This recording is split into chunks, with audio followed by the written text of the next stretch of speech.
안녕하세요. 그림책으로 만나는 글쓰기 수업 5번째 시간입니다. 지난 시간에는 백희나 작가님의 알사탕 이야기도 들었는데요. 무척 재미있었습니다. 오늘은 레오 리올이라는 그림책 작가의 작품으로 찾아왔어요. 제목은 짜잔! 물고기는 물고기야. 이 레오 리오니의 작가가 쓴 으뜸 헤엄이라는 그림책도 있는데요. 참 재미있고 아이들을 동심의 세계로 이끌어주는 작가라는 생각이 듭니다. 그럼 물고기는 물고기야. 시작해 볼까요? 먼저 표지를 살펴보겠습니다. 표지를 보면 물고기가 어떤 상상을 하고 있어요. 상상 속의 물고기는 날개를 달고 막 하늘을 날아가는 듯한 모습을 상상하고 있네요. 왜 물고기는 이 상상을 하게 되었을까요? 궁금하네요. 그럼 책을 살펴보도록 하겠습니다. 짜잔. 자, 이 장면의 모습을 보면 어떤 공간이라는 게 보여지죠? 네, 연못 속이에요. 연못 속에 올챙이와 물고기가 있어요. 둘은 친한 친구였대요. 어느 날 올챙이가 밤사이에 뒷다리가 나타난 것을 보고 개구리는 물고기에게 개구리는 개구리고 물고기는 물고기 하면서 개구리는 바깥 세상으로 뛰쳐나가게 된답니다. 물속에서 같이 생활하던 개구리하고 물고기는 사실은 다른 종류이죠. 개구리는 물속과 육지를 왔다 갔다 하는 양쪽을 생활할 수 있는 양서류이고요. 어류는 물속에서 생활하는 종류랍니다. 그런데 개구리가 어렸을 때, 올챙이 때 물고기랑 같이 생활하니까 물고기가 개구리하고 자기는 같은 종류라고 생각하고 있었던 것 같아요. 개구리는 바깥 세상을 다니면서 구경한 것들을 물속에 돌아와서 하늘을 나는 새, 풀을 뜯어먹는 젖소, 잘 차려입은 옷을 입고 다니는 사람에 대해서 이야기를 하고 있어요. 그 이야기를 할 때 물속에 있었던 물고기는 너무너무 상상력이 풍부한지 개구리가 들려준 이야기를 들으면서 물고기는 정말 상상의 나래를 펴면서 하늘을 나르는 새, 풀을 뜯어먹는 젖소, 잘 차려입은 옷을 입은 사람들을 상상하면서 자기가 바깥 세상에 대한 동경을 하는 모습이 참 인상 깊었어요. 한번 보실까요? 짜잔. 자, 하늘을 나는 새. 자, 몸의 모습은 물고기를 하고 있고요. 그죠? 풀을 뜯어먹는 젖소. 자, 풀을 먹고 있는 모습, 뿔이 달려 있고, 그 다음에 얼룩무늬를 하고 있는 몸체를 하고 있고요. 젖소니까 젖을 짜는 젖도 표현하고 있어요. 그 다음, 잘 차려입은 옷을 입고 있는 남자, 여자, 아이의 모습을 표현하고 있는데요. 아주 상상력 풍부한 작가의 세계를 볼 수 있어요. 개구리가 이야기한 것을 듣고 많은 상상의 나래를 펴지만 물속에 사는 물고기 입장에서는 세상의 중심이 물고기였다는 것을 이 그림 속에서 살펴보고 있어요. 그리고 바깥 세상에 대한 동경을 많이 하고 있지만 물고기는 자기가 중심을 탁 잡고 자기 중심에서 다른 세상을 들여다보는 아주 주체적인 물고기라는 생각도 드는데요. 여러분은 어떤가요? 내가 개구리에게 바깥 세상에 대한 이야기를 드렸을 때 나는 어떻게 그림을 그렸을까? 한번 상상해보고 내 나름대로 그림을 그려보면서 여기 나온 물고기가 상상한 모습하고 비교해보면 재미있겠죠? 이 이야기에 나오는 물고기는 호기심이 무척 강하고 적극적인 성격이란 생각이 들어요. 개구리가 들려준 이야기를 듣고 밤새 잠을 자지 못하면서 드디어 결심을 하게 됩니다. 나도 바깥 구경을 하러 나가야겠다. 그래서 많은 국립 끝에 드디어 힘차게 꼬리 지느러미를 치면서 육지로 나가게 되는 모습을 보이고 있어요. 이 모습이에요. 육지로 나가는 꼬리 지느러미의 힘찬 몸짓을 보면 얼마나 물고기가 바깥 세상을 그리워했는지 우리가 알 수 있게 되겠죠. 드디어 물고기는 따뜻하고 마른 풀밭 위에 떨어졌습니다. 하지만 숨도 쉴 수 없고 몸도 움직일 수 없이 헐떡거리고만 있었습니다. 물고기는 더 이상 움직일 수가 없었어요. 신음을 했어요. 도와주세요. 큰 소리로 외쳐야 누군가의 도움을 받을 텐데 지금 마른 풀밭 위에 올라선 물고기는 물이 없기 때문에 아가미로 호흡해야 되는 물고기에게 바깥 세상은 너무나도 힘겨웠던 거죠. 그래서 여린 목소리로 외칩니다. 도와주세요. 그때 마침 그곳을 지나던 나비를 쫓던 개구리가 물고기를 보았습니다. 개구리는 온 힘을 다해서 물고기를 연못 속에 집어넣었어요.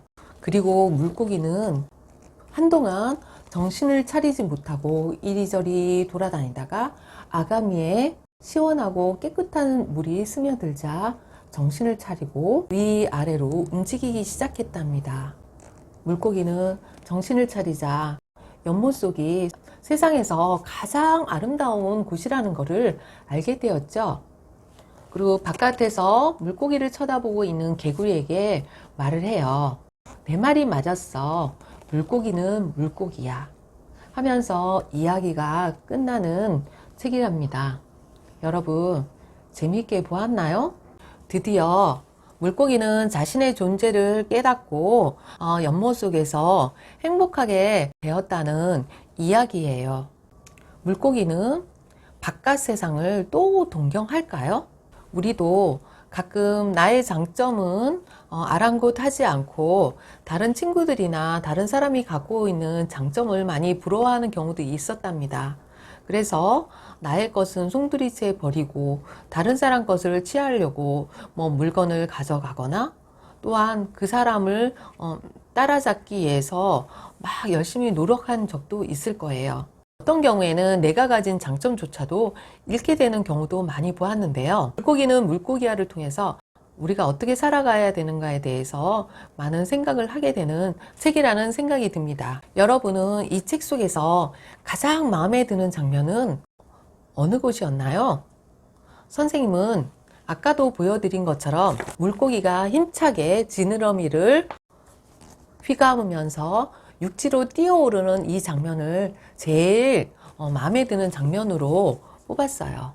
물고기가 세상 구경을 하겠다고 뛰어오르는 모습인데요. 물고기가 참 적극적인 성격으로 자기 앞에 놓여진 커다란 장벽, 벽이라고 그러죠.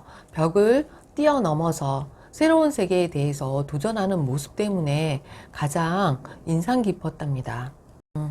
여러분은 물고기의 도전에 대해서는 어떻게 생각하나요? 도전은 안 한 것보다는 잘한 것이라고 생각하는 친구도 있을 것이고요. 잘못됐다, 괜히 부러워하다가 고생만 했다고 생각하는 친구들도 있을 거예요. 아무것도 안 한 것보다 잘했다고 생각하는 친구는 아무것도 하지 않으면 발전이 없지요. 어려운 일이라도 도전하는 용기가 대단한 것 같고요. 비록 바깥 세상에 가서 제대로 구경하지 못하고 죽을 뻔해서 돌아왔지만 다시 한번 자기가 살고 있는 연못이 아름다운 곳이고 행복한 곳이라는 것을 깨닫는 기회가 되었기 때문에 아무것도 안 한 것보다는 잘한 도전이라고 생각한 친구도 있을 거고요. 괜히 부러워했다가 고생만 했다고 생각하는 친구는 자기가 가진 것에 대해서 만족하지 않고 다른 것, 남이 가진 것만 부러워하다가 괜히 죽을 뻔했기 때문에 고생만 했다고 생각하는 친구들도 있을 거예요. 만약 내가 물고기라면 여러분은 어떻게 할 것인가요? 물고기처럼 연못에서 한번 나가볼 것이다. 선생님도 물고기처럼 한번 나가보려고 해요. 연못도 좋지만 새로운 세상에 대해서 도전을 해보고 도전을 하는 것만으로도 의미 있는 일이라 생각해서 물고기처럼 행동할 것 같아요. 그런데 선생님도 약간 겁이 있어서요. 물고기 혼자 나가는 것보다 개구리와 함께 나가서 위험한 상황에 부딪혔을 때는 서로 힘을 합쳐서 이겨나가는 그런 방법도 생각해 보면 좋겠다는 생각도 들었어요. 그 다음 물고기와 달리 나가지 않겠다는 친구들도 있겠죠. 그냥 연못에서 행복하게 살겠다. 그 또한도 참 좋은 생각인 것 같아요. 사람마다 생각하고 그 생각에 따라서 행동하기 때문에 어떤 생각이 꼭 좋다 나쁘다 말할 수 없지만 다른 사람들이 가진 생각을 우리가 서로 살펴보고 존중하는 것이 그림책을 읽으면서 이야기 나누는 의미라는 생각이 들어요. 선생님은 책을 보면서 물고기에게 개구리의 존재는 어떤 존재일까 좀 곰곰이 생각하게 되었는데요. 여러분은 어떤 존재라는 생각이 들까요? 분명히 물고기하고 개구리는 다른 종류잖아요.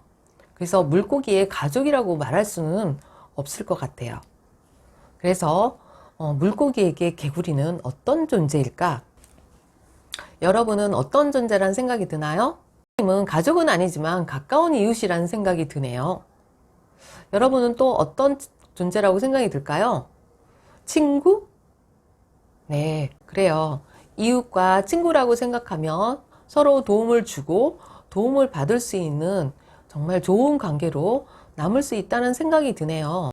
개구리가 분명 물고기하고 다르다고 이야기하면서 물고기에 대해서 자기의 존재감을 알려주었지만 물고기가 어려운 상황에 부딪히자 개구리가 정말 애를 써서 힘껏 있는 힘을 다해서 물고기를 도와주는 모습 보니까 가족이 아니지만 도움을 받을 사람, 도움을 주는 사람도 가까이 있으면 좋겠다는 생각이 들었어요. 앞으로 물고기와 개구리 사이는 어떻게 발전되었을까 상상해 보면 참 재밌을 것 같아요. 여러분은 어떻게 되었을까요?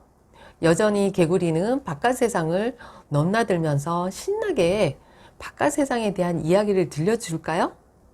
만약에 물고기는 바깥 세상에 나가지 못해도 개구리가 자주 와서 들려준다면 물고기도 더욱더 행복한 연못 생활을 하지 않을까 생각이 들어요. 그리고 만약에 개구리가 바깥 세상에 나와서 원숭이를 만났다면 물고기는 어떤 원숭이의 모습을 상상해 볼까? 우리가 상상의 그림도 한번 그려보면서 동화책에다 덧붙여 보면 동화책이 더욱더 풍성한 그림으로 남게 될 것 같습니다. 오늘은 레오 리오니의 물고기는 물고기야에 대한 이야기를 나누어 보았어요. 선생님이 블로그에다가 간단한 학습지를 제시하고 있습니다. 선생님과 이야기 나누기 전에 꼭 블로그에 있는 학습지를 가지고 여러분 나름대로 공부를 다 마친 다음에 선생님과 함께 이야기를 나누고 글쓰기를 꼭 했으면 좋겠어요. 활동지에는 여러 가지 활동이 있어서 자기 수준에 맞는 것을 골라서 재미있게 활동을 하고 선생님과 나눈 이야기를 가지고 글쓰기를 하면 훨씬 더 책을 읽고 글을 쓰는데 많은 도움이 될 거라는 생각이 들어요. 책을 한 번 읽는 것보다는 두 번 읽는 게 좋고요. 그죠? 두 번 읽는 것보다는 세 번 읽으면서 책 속의 내용에 대해서 꼼꼼하게 생각해 본다면 여러분의 생각 주머니는 정말 하루가 다르게 커질 거라는 생각이 들어요.